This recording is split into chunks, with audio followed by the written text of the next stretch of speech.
Hey, I see that people are joining and we're live. That's amazing.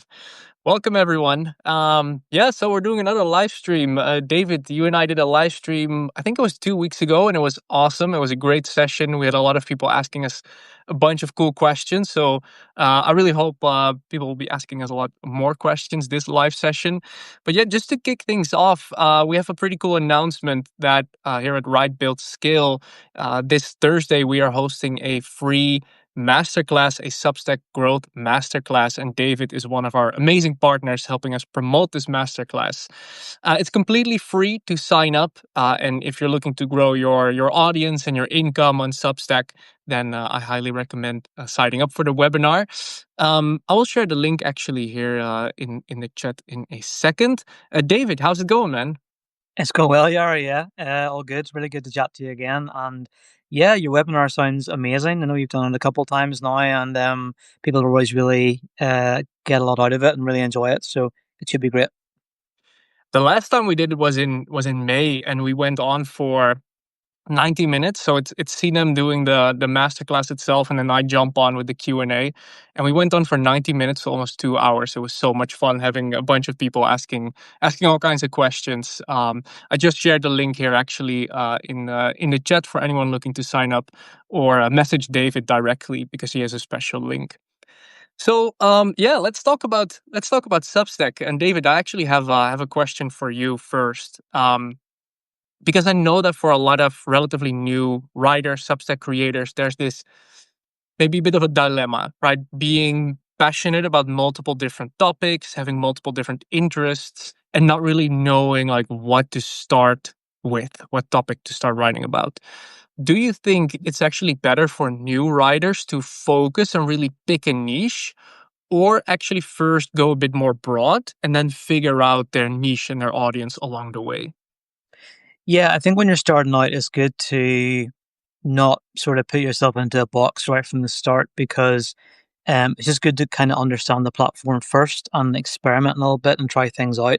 So I wouldn't I wouldn't recommend treating Substack like your sort of personal diary and just kind of sharing what you did that day and that kind of thing. Unless you're just using it as a means to kind of get used to how to post on it and things like that. Posts you're maybe going to go back and delete later potentially. But what I would say is in terms of notes, just be yourself. Just post whatever you want to post on notes and get used to how it works and how to interact with other people's notes and how to share things. And in terms of what you're posting, talk about what you're passionate about and you're interested in, and don't kind of think about the long term right at the very very beginning. Just kind of take a bit of time to work out how everything works, get comfortable with the platform, and write about what you're interested in, so you're kind of like on topic for at least a while.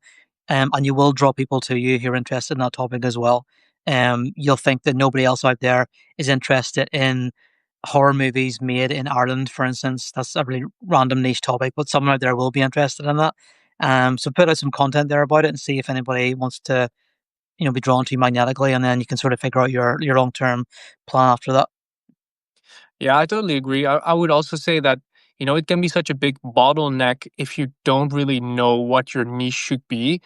And that bottleneck can actually prevent you from getting started in the first place, right? So if you're constantly overthinking what niche should I pick, what angle should I take for my newsletter, and that leads to weeks or even months of procrastination and overthinking, I would really say, just like you said, David, start with notes first and just write about, your different interests. I think there's a difference, like you mentioned, between treating it like a personal diary, where you're sharing everything that pops up into your mind. That might be a little bit scattered, but if you're interested in, let's say, three, four, or five big topics, you can use notes first to just get it out there, write content on all those different topics, see what you enjoy writing about the most, see what resonates. I see that Sarah here in the comments also says it depends on what the audience wants. Yes, absolutely, right? See what resonates with your readers and with people on Substack. That can definitely help.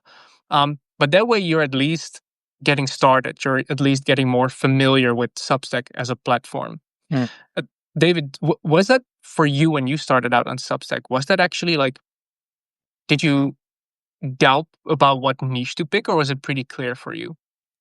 I probably had the advantage of coming from Medium at the time. So I'd been on Medium for a few months before I started using Substack regularly. So I had a pretty good idea of the kind of stuff I wanted to write about. So it was just a matter of, for me, of transferring that from Medium over to Substack. But at the same time, and when it came to notes, I really was kind of in the dark at the start. I was just kind of posting whatever I thought might sound like a good note and didn't really know what was going to land or work well. That was back in 2023 when Notes was kind of, I think, really taken off for the first time. I would have notes that went like crazily viral for like nothing really at the time, and it's very very different now. But yeah, I think it's a good idea if you have some sort of basis to base your content on, you can draw on that. If you don't, just try and, as you say, Yari, stay within a few topic areas that you understand. Mm. Yeah. I see we have almost 80 people on the live stream. That's amazing. Welcome, everyone. Definitely, if you have any questions for me or for David, feel free to pop them in the chat. We want to make this interactive, so it's not just us two rambling here. So, definitely, if you have a question, just feel free to share it. And I always say there are no dumb questions. So, whatever's on your mind, please ask. Um, let's see. I actually have another a question for you, David, about something you posted as a note about a week ago. I found that a really interesting note. You said most people quit before they publish 20 posts. So here's a simple challenge: publish 20. Don't check your stats until you do. Don't overthink the topics. Don't delete halfway through. 20 posts published and promoted on Substack. That's a great base to go forward. Can you talk a little bit about that? Yeah, I think the real key in that note is about not checking your stats while you're doing that, because it's the best way to kill your momentum is to go in and read how many people read your note or your article. And if you think it didn't land at the start, it'll just kill your enthusiasm for writing more things. Whereas if you don't actually look at it closely and you just post stuff and give it a bit of time to marinate, I guess, on the platform that you can go back to later, and it gives you more of like a base to work with then, because you can say, okay, I've got 20 different posts here, and I can compare and contrast which of these perform better with my audience. We mentioned before, but understand what your audience want in this conversation. And you can't really understand what your audience want from like two or three articles. It's better to have a bit more of a base to work with in terms of that. So that was what that was about. It was just putting some content out there, seeing what works, seeing what connects with people who connect with you, and then you can double down on the stuff that you're interested in that also connects with what your audience want as well. So it's a bit of a experimentation game at the start. And as I said, the most important thing is not to too closely analyze how many reads it gets or how much it's shared or anything like that. Yeah, especially in those early stages, it's just important to get going. And I think things like overthinking the topic, right? That prevents you from getting going. Checking your stats, that can be, I would say, in most cases when you're just starting out, demoralizing, because it's going to be rare that one of your posts does well when you're new on the platform. It Mm, might be, but the chances are very low. And it actually kind of reminds me of how I started on Medium, which is like about 7 years ago. Time flies. That's crazy. I would just post a bunch of productivity articles on Medium. I did not check the stats, not purposely. I just put it all out there on the platform. And I remember that all of a sudden I was getting all kinds of email notifications saying like people were reading my articles. And I was like, wait, really? Because I was used to just posting on the internet with zero views. I mm, was like, wait, what? People are actually reading my stuff? And then I checked out the Medium stats and I saw that some of my articles were actually picking up views. And I was like, that's amazing. But mm, that was only article number 9 or 10 or something, right? If I would check my stats for every single article and be discouraged, maybe you give up. So I think the whole point, what you're making with that note as well, is like focus on just publishing, just getting going. Don't overthink it. Don't even analyze how well it's performing. Just get going, right? mm. Yeah, I read an email actually, I think yesterday. It might have been from Jay Klaus possibly, but he was talking about another podcaster who is now like a massive name in podcasting. Um, but he posted podcast episodes for something like 3 years, maybe more than that. And no one really listened for that entire time. He just was posting, but he kept doing it and doing it and doing it, and eventually it took off, and it now has become this massive podcast.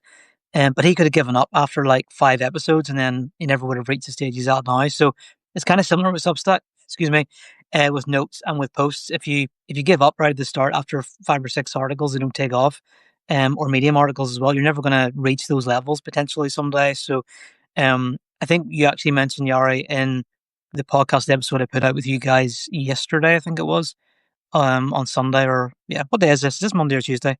It's Monday. It's Yeah. Monday. Sorry, yes, it was yesterday. Yeah. Yeah. Lost track of days. Um, literally do that sometimes. You mentioned in that episode about posting consistently is good advice, but it's not the complete version of that advice. It's posting consistently in the right way. And anyone who wants to hear more of that, go back and listen to that podcast episode because it's really really good with you guys from Right Build Scale.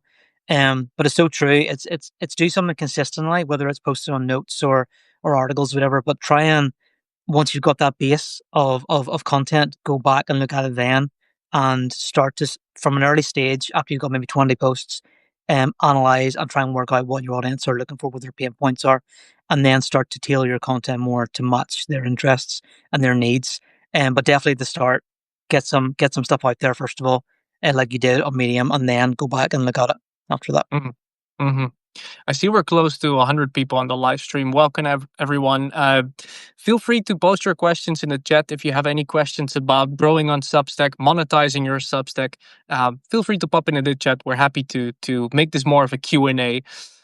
Also, David is one of our amazing partners helping us promote our upcoming masterclass. We have a Substack growth masterclass this Thursday. This masterclass is for you if you're looking to grow your audience or your income on Substack. I'll share the link here in the chat, or otherwise send David a DM because he has this special link as well. It's completely free, this masterclass. You'll be able to ask myself and Sinem Gunel, my business partner at Right Build Scale, any questions you have when it comes to Substack growth. Now, David, I saw also in your notes, I think it was like 2 days ago. Let me pull it up. Actually, you said my creativity and motivation are super low right now. Anyone else ever feel that way? Well, yes, I definitely definitely feel that way as well from time to time, David. So you're not alone. Mm. But I'm wondering, what is something that you do whenever, let's say, your creativity or motivation levels are low? You don't feel like working on your business. You don't really feel like writing. What do you do? Um, a lot of the time, I try and give myself a bit of headspace to just kind of think things out. I'm the kind of person who needs to like talk to myself about things, and I literally do that. Where I'll walk around for like an hour with a cup of tea and just talk a problem out until I've figured out a solution to it. It's totally weird. If anybody else saw me doing it, they'd be like, "This guy's insane," but it works for me. It's just something I do. So if I kind of find myself in a position where I don't really know what to do, my motivation's low, my creativity's low, I feel a bit demotivated or discouraged in some way, I'll just give myself some space to think about it and to talk it out over time, because I'll invariably after that come up with something I want to maybe try instead to kind of pivot towards, or I come up with a solution to the problem that I kind of stuck on in that moment. So my recommendation for anybody, if you're feeling discouraged, I don't really know where to go and your creativity is low, just give yourself some space, just back up a little bit. Don't try and just create more stuff. Give your brain a chance to rest and reset a little bit, and you'll probably come back to it with a better mindset. That's really interesting because there's been quite some research done as well that whenever you feel either low on creativity or inspiration, the worst thing to do is like stay behind your desk and trying to force it. Like, it doesn't work. We get our best ideas when we're not behind a desk, right? Like taking a walk outside or shower thoughts, right? That's why shower thoughts are a thing. Mm, So I totally understand that you're like, okay, let me take some space, let me walk around, talk to yourself with a cup of tea. That's actually how you are able to get more creativity, work out some problems. I think that's something in a modern workplace as well, or it's not really something we're maybe used to. It's mm, like we have this idea we need to force or break through it. While in reality, I think you can taking a step back is usually the better solution to get more motivation or more creativity. So definitely good tip. Um, I see that Mary has a question in the chat. How do you start monetizing, and what do you recommend for monetizing currently? What are your takes on that, David?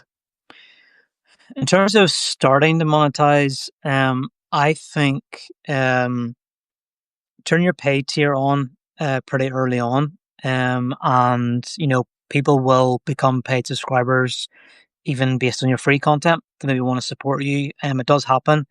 So always make that option available. Have a look at your paid tier right from the beginning and maybe set it up. Um, but also think about an offer that you can put out there. So that might be a digital product that you've created. It might be a sort of like support coaching kind of situation that you can do. Um, Analyze yourself and see what your core strengths are, and then build even just a small, simple offer around those core strengths and make it available. So just put it somewhere on your Substack, on your homepage, or in a post or somewhere, or put a link to it in every article that you put out or mention in notes. And basically, just not everyone will go for it, but for someone on Substack, that'll be exactly what they're looking for, and you could be the person that they connect with in that moment. So, um, have it there available. If it doesn't exist on the internet, no one's going to be able to find it. So you need to put it out there right from the start, and just kind of work on it over time, develop it, build it into something bigger, and branch off it with other smaller offers or other products, and build from that point. What do you think, Gary? Absolutely, absolutely. Especially if you're in the education space, maybe you're a coach or an educator. I think seeing your Substack, your paid tier, I would see that as the entry point of monetization, where it's not the end all be all. Like, definitely paid subscribers are amazing, right? But I think see that more as a first step into your ecosystem. So you can build digital products on top of that, maybe some mini courses or have a coaching offer built on top of that, and use Substack like the gateway to those offers. Because you will have people that start as a free subscriber, then their first step is they become a paid subscriber, then they buy a low ticket digital product of maybe $50, and then they're like, okay, this person I really need your help more in depth. I trust you. I've been following your work for a while. Let me join your more high ticket coaching, for example, or consulting. And that's how one customer basically ascends through multiple offers. And one of the most difficult things is finding new customers. So we always like to say buyers buy again. And the best thing you can do is, in that sense, make one customer worth more. Yeah. Mary says, I help people to enjoy cooking. Well, I can definitely see how that niche, Mary, is something that a lot of people would be interested in.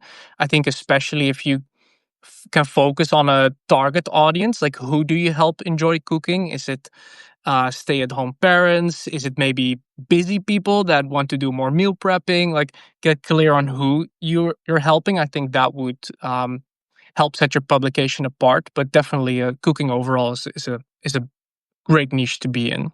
Mm. I see we have another question in the chat from Jay. I hope I pronounced your name correctly. I want to attract global readers and subscribers, and I see the potential here. How would you suggest I do that? Through notes or engaging with other people's notes? Just needing a little guidance. What would you say, David? Yeah, a bit of both. I think certainly sharing notes is a great way to help readers understand who you are as a person, what you're interested in. Um, Anyone who has been following me on Substack for any length of time knows that I'm wearing this shirt right now because it's for Liverpool. I'm wearing this baseball cap because that being a huge nerd, I play World of Warcraft sometimes, so this is what this cap's about. And various other things, that I have dogs, etc., like being outside in the mountains, that sort of stuff. It's a great way to ground yourself as a real person, in a sea of just general people. To stand, sorry, my throat's going. To stand out a little bit as a real, actual person in real life, like a real person in this loses their voice during a live call. But I think engaging with other people's notes as well is a really good way to just kind of branch out those connections further. So you can talk yourself in your own kind of space, but it's good to move horizontally into other people's spaces as well and spend a bit of time with them as much as you possibly can. So I would do like a kind of 50-50 split. My voice is totally going here between putting out your own notes and then engaging with other people's notes at the same time. You talk now. Mhm. Yeah, I will. You take a sip, David. Yeah, I totally recommend doing both. So if you only post notes, for example, chances are you'll be posting in the void, and people won't see your content in the first place. If you're only engaging with others, then you might lack the content of yourself to actually grow an audience. So it's doing both that really works. I would recommend following the 10-5-1 rule, which my business partner Philip came up with. Basically, for every note you post yourself, like 10 notes of other people, other creators, preferably in your niche. So you're building a little bit of a network in your niche. Then you leave 5 thoughtful comments, either on their notes or on their long form posts. Again, preferably with people in your niche. And you send one DM to a creator in your niche. This way, you're combining posting yourself with actually building a network. Now, I used to not really like the term networking. I think it sounds a little bit like, I don't know, a little bit cliche, but actually, when it's with the right people, and especially here on Substack, where a lot of people are just positive, motivating, they're happy to support you, it can be a lot of fun. Um, and when you're building your network, especially writers in your same niche, that will really accelerate your growth because now they will start engaging with your content. Maybe they'll restack it so it gets put in front of their audience, and that really snowballs your growth. So yeah, I would follow something like that, for sure. Do this. Let's see. We have a bunch more questions. That's amazing. Keep them coming. The first question is from Cindy. How do you use Substack Live? Do you set up ahead? Do you start a scheduled live? Do you share the recording outside of Substack? Yeah, so for Substack Lives, most of the times we actually schedule them in advance. So, for example, this one, David scheduled it and he was able to already invite me when he's scheduling the live. And the way you start it is basically, I think, like 15 minutes before you go live, when you've scheduled it, there will be an automatic pop up in your Substack app from which you can start the actual live stream. As for the recording, most cases, and this is for us at Right Build Skill, maybe you do it differently, David. Most cases, we leave it on our Substack. So we either share the replay with a little bit of a summary as a post on Substack. But every now and then, if it's a really good live stream or it really fits something in our launch calendar, we will also upload it to our YouTube channel. But we don't do that often. We mostly keep it on Substack. But I would highly recommend doing lives like we're doing right now because it's a really good way to connect with your audience. Like, it's amazing that you're all asking questions and we get to answer that in real time. And you really get to see and connect us as creators, right? There's no hiding, there's no editing, there's no polishing a live. So I think it's a great tool to really connect with your audience, especially in an age of AI. What about you, David? Yeah, I totally agree, Yara, with everything you said. It is easy to do. Once you've done it once, you'll understand how to do it going forward. And I think even scheduling it is a really good idea because it gives a bit of structure to your day, helps your subscribers know what to expect and they can look forward to it. They can set the time aside and it isn't just kind of sprung on them at the last minute. So just with everything on Substack, just try it. Do something really simple. Just do it with a friend at the start and just have a bit of a chat. And even if like 10 people come along to watch it, that's still 10 people you connected with. It's definitely a great tool, I think, for building your subscriber base. I always see a little bit of a bump in subscribers after I've done a live, particularly with somebody else. Just that sort of like cross pollination with other people's audiences. So it's a good growth tool as well. Yeah. Yeah, absolutely. And I would say for your first time going live, it can be a little bit scary or intimidating. You might be a little bit nervous. That's completely okay. It's a skill you would need to, like anything else, a skill to develop. I think I did my first Substack live maybe a year ago, right when the feature was just released. And the first time I was like super stressed out, and I was like, how does this work? And I need to keep talking, and that's normal. That's completely fine. I would say allow yourself to make mistakes and forgive yourself for it because it's just a skill you need to develop. And after doing it a bunch of times, it becomes more fun because you really get to connect with your audience. And especially like David, you and I do quite a few live streams, and it's always fun talking to you on a live stream. So if you do it together with someone that you genuinely enjoy working with, then it becomes even a lot more fun, and I would say also less stressful because you got each other. Yep. Giselle asks, if you are new on this platform but have been blogging for a while, should I post once a week or much more frequently, repurposing or migrating my previous content? What are your thoughts about that, David? I think if you're used to blogging, as you say, Giselle, then I would sometimes go for more than once a week, but it totally depends on what your cadence is like. It depends what your working lifestyle is like, and depends what you have time for. Don't overburden yourself with it. Like one really good post is better than two or three medium, like not amazing posts. So it depends what you want to do. If you've got time for it, if you've got more to say than one article, or if you've got a lot to say and you can split one article into maybe two or three parts and spread them out a little bit, that's another option as well. In terms of repurposing stuff, I would say yeah, I'm all for that. I think you can definitely take your content from somewhere else and just tweak it and change it and adjust it to fit your audience here in Substack, because Substack's audience will be a little bit different than Medium's audience, for instance, or from another audience on social media. You always need to change it a little bit, and it's easier to repurpose something that you know works somewhere else than try to just write something new entirely from scratch. Yeah, I would. That's really great advice, David, especially about the part of making sure you don't put on more than you can maybe handle, more on your plate than you can handle. It really depends, Giselle, on how many articles you have in your backlog. If it's like hundreds, then maybe you can say, okay, yeah, I can post more frequently. Um, but if it's less than that, maybe just keep them in the backlog and it might take some pressure off of you having to write something new every week. And also, this is something we did in the beginning of our publication where a lot of CNEM, her Medium articles, we could actually repurpose those for Substack.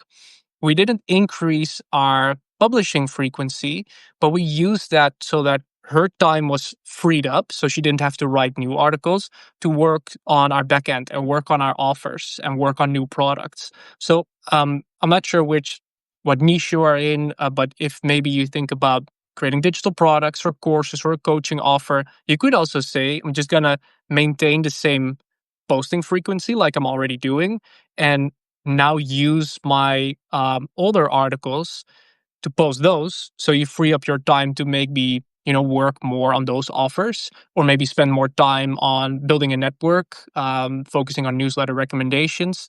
So it's a bit of this classic it depends scenarios, but it's amazing that you already have a backlog of articles for sure.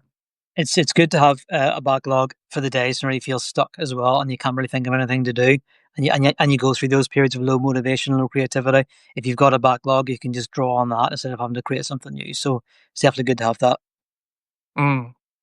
Um, just quickly, for because I see we have 125 people on the live session. That's amazing, and I love all the questions you're sending our way. Um, for everyone who just joined us, this Thursday we have a live masterclass, a Substack growth masterclass at Write Build Scale, and this masterclass is completely free to attend, and it's all about how to grow your audience and income on Substack. David is an amazing partner helping us promote this masterclass. I'll share the link to it right now. Even if you cannot attend live on Thursday, still sign up for it because then you get the replay sent to your email inbox as well. Let's move to the chat. Roby, is that how I pronounce it? I think so. Uh, I would like to help homeowners get affordable replacement windows. How would you recommend helping me use Substack, creating warm leads? Well, I'm gonna say something that might be a little bit more. I'm not sure if controversial is the right word, but I wonder if Substack is the right place for it. Um, because if you do this locally, if you help homeowners locally get more affordable replacement windows, if this is a service you do, I would actually focus more maybe on ads, like local ads or Google ads that are specifically targeted for your area where you do this. I'm not sure if Substack is actually the right platform to start creating content about this, because um, Mm. changing your window is something very specific, right? It's not something you're looking for that information on Substack, in my opinion. Maybe David, you have a different opinion on it, maybe not. I agree. I think that for me kind of feels more like social media would suit that better, like focusing maybe more on video content on things like Instagram, showing those products and those replacement windows and the process you would go through to replace them for people. You can always use Substack as a discovery tool. You could write articles about what your process is like and why you should replace windows. But I do think that would work better if it was connected directly to social media in some capacity. I'm not sure if Substack is the best place to promote that kind of service necessarily, because it's more maybe more about digital like nomadic services here in Substack, and that's more, as Yari said, like a locally based thing. So yeah, maybe social media better for that. Mhm. Mm. We have another question from Theodorus. Says, I've published on Substack for 1 year, two different articles and various topics. I'm guessing two different articles per week. From history to travel. This week I switched to rockets and flights, NASA, space flights. I was unable to switch to paid and make money. Could you help me? Okay, well, probably need more context, Theodorus, to really help you. I think there's a few thoughts I have about this. One, if you're changing topics regularly, then it might be difficult to build a loyal audience who would want to pay for your work, right? Because sometimes people need to stick with your publication for months before they first join you as a paid subscriber. So if you're changing from, let's say, history to travel, and then you change to rockets and flights and NASA, which I find very cool stuff. I'd be interested in it personally. But if, let's say, you change again in a few weeks or months, then you're resetting the clock over and over again.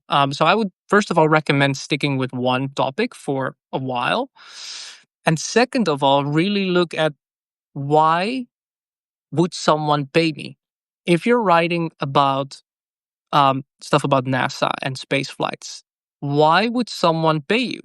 And I might not have the answer to it, but just asking yourself that question can help brainstorm ideas, right? What would your newsletter offer as part of paid content that someone is not able to get for free? Maybe that is that you're able to help people spot certain rocket launches from their home, something cool, something unique, something personalized. I'm just thinking about random ideas here, but the important thing is that you ask yourself the question, why would someone pay? Right? What makes someone actually take out their credit card and want to pay me? Sometimes that can be just because they want to support you because of all the amazing content you're putting out. But again, then it's important to really stick with one topic for a while so you're able to build those super fans. Yeah, yeah, no, I agree. That's a difficult one if you are changing topics a lot. It's hard for someone to get to know you as a certain kind of person. Like uh, with Yare, for instance, think of Yare as the maybe previously as a productivity guy, and maybe now is more as the audience building, Substack building kind of guy, system building guy, as part of the Right Build Scale team. But if Yari switched tomorrow and started talking about different kinds of trees. Because he can see trees out the window, people might find it difficult and to stick with him and understand why he's done that. So, yeah, try and stick with one topic, and you can always create another Substack publication for a different topic if you want to, or go onto a different platform and talk about a different topic area if you want. But yeah, stick with one. I think as long as you can, for sure. Absolutely. Jay says this is good. Well, thank you, Jay. I really appreciate it. And definitely keep your questions coming. We will be on for, I think, about 10 more minutes. Um, David, if I see that Theodore's response, okay, I changed the topic of the publication within a year. Yeah. So just stick with this current topic you have. I find it really interesting, like stuff about space and NASA. So I think there's quite some demand for it, for that topic, but just stick with it long enough so you can really generate super fans. That's what I would say. Mm. So, David, for you personally, on as a Substack creator, what are you currently working on that you're most excited about? So at the minute, I guess I'm working on several different things in the background, or starting to think about them. Having those little sessions where I walk around in circles, talking to myself, as I mentioned before, and where I work out a problem and trying to get the solution. I'm trying to think about other ways I can support my audience, like different kinds of things I can create that will help them, across a kind of scale. So helping people at the upper end who can afford maybe to pay for things like coaching, all the way down to people at the lower end in terms of how much they want to spend, and the kind of products I can make that will be able to help them maybe find a quick solution to an issue. So I'm trying to find the best way of doing that. How I can incorporate that into what I'm currently doing into my cadence on Substack. I need to change my cadence a little bit, or that sort of thing. And then I'm thinking about like podcasting as well. Like my next guests I'm going to bring on, and how I'm going to develop that more and try and maybe monetize the podcast more as well. I think that's really important thing to think about long term too. How can I turn this into more of an income stream as part of Substack? So I'm always thinking about something, Yari, whether it's like this kind of stuff or writing books or whatever. It's always a lot going on in my head. What about you guys? Yeah, I would say for us, it's similar with the podcast, for example, with the YouTube channel that we really branched out into. I think that's been so much fun, and I really love that we made that move because we've done writing only for like years, and that's been like the backbone of our business. I would say just like for you, but having a podcast and a YouTube channel just allows for different types of content creation. It brings a whole new energy to our team as well. I really feel that, and just having a podcast is so much fun. I mean, we jumped on your podcast last week, and it's been released yesterday, right? The episode, um, and it's so much fun to just get to talk to people who know what they're talking about, who are inspiring, motivating. That in and of itself is already a bunch of fun, and then you get to share it with your audience, who also get the benefit from it. That makes it even more fun.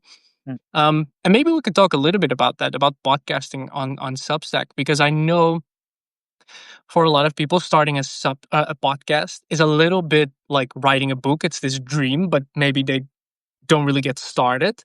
But I feel Substack does make it easy to get started with a podcast. I would say it's because of Substack that we now have a podcast, because it felt way easier with the built-in podcasting tool.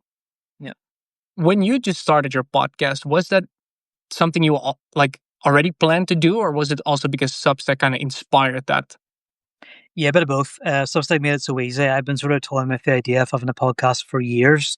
And I maybe tried it a couple of times, like sort of made like a couple of episodes with somebody else, and then it didn't really take off or work. But I think Substack just made it so straightforward and connected it so seamlessly into the rest of my audience. It just sort of seemed like a no brainer. Like I love podcasting. I love chatting to people one on one, and just asking them questions and finding more about what they do. So it was a natural fit. And I've just really enjoyed doing it. Like it's something that's I really look forward to every week is interviewing people, putting out more content. And it was just like solo episodes where it's just me talking into the camera. I'm starting to enjoy that more now as well. I'm trying to find more ways to like incorporate that into stuff. So if you have a strong interest in something, I definitely recommend trying a podcast at least. Just try and record, say, 5 episodes and just see what it's like. And do you enjoy doing it? Is it a nice fit? And then if you can connect it into your Substack publication then as well, it's a really nice complement to your written content as well, I think. And again, it builds that connection with your audience and that authenticity as well. Yeah, and I think the hardest part of a podcast, I would say, is distribution, right? It's like, okay, you can record an episode or a conversation.